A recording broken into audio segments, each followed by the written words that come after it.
Solo, atau Surakarta, merupakan nama sebuah kota yang berada di Provinsi Jawa Tengah, Indonesia. Kota ini terletak pada jalur strategis, yang mempertemukan jalur dari arah Jakarta ke Surabaya atau Bali. Dari arah Semarang dan dari Yogyakarta menuju Surabaya dan Bali, atau sebaliknya.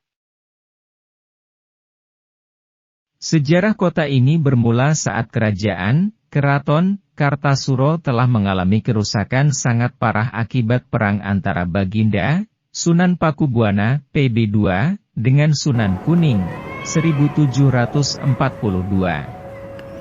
Berkat bantuan VOC, Pakubuwana II dapat merebut kembali Keraton Kartasura.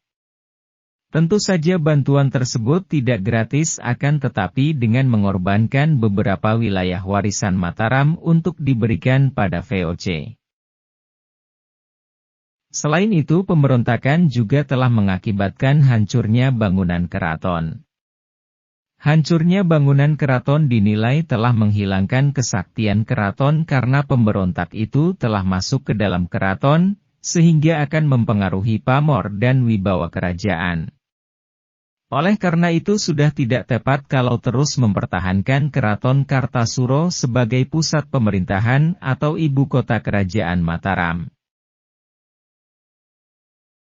Berawal dari situ, maka Pakubuwono II menunjuk beberapa orang narapraja di antaranya, Tumenggung Honggowongso, Adipati Pringgoloyo, Adipati Sindurejo, Tumenggung Mangkuyudo, Tumenggung Pusponegoro, Ngabe Yosodipuro, Mayor Hogengdarp, yang kemudian ditambah dengan Pangeran Wijil, Tumenggung Tirtiwigunio, Kiai Khalifah Buyut dan Penggulu Fekih Ibrahim, untuk mencari tempat yang akan dijadikan sebagai pusat pemerintahan kerajaan.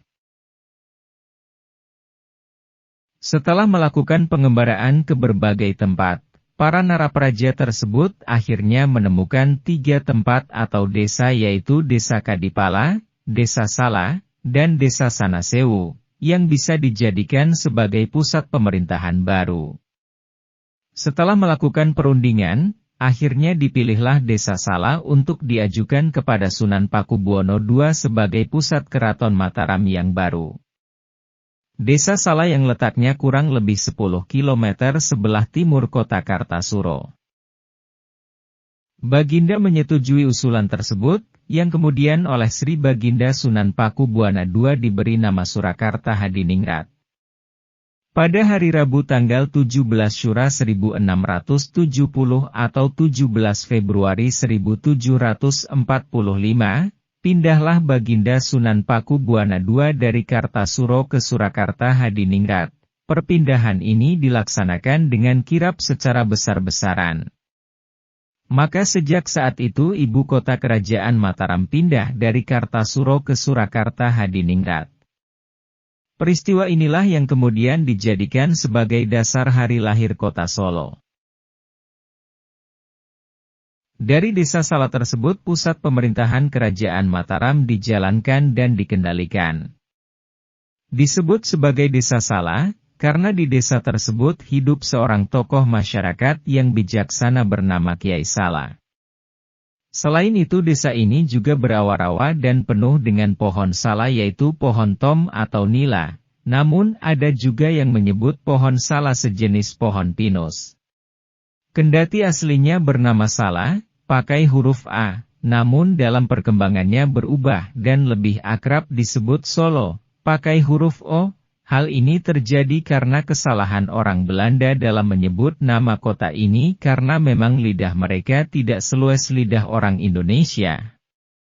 Sejak saat itu kemudian tidak hanya orang asing saja, akan tetapi masyarakat Indonesia pun menyebut dengan Solo.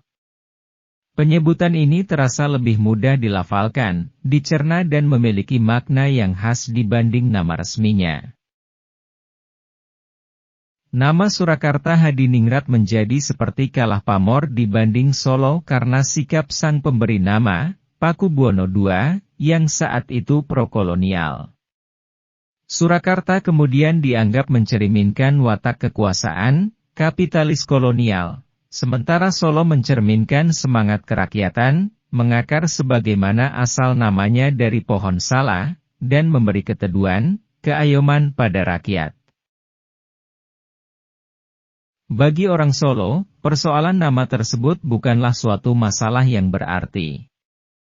Persoalan itu hanya muncul di kalangan intelektual akademis saja. Sebab bagi rakyat Solo, nama Surakarta pun diterima sebagai bentuk penghormatan dan penghargaan kepada Pakubuwono II, yang adalah pendahulu, terlepas dari sikap pro-kolonial dan lain sebagainya.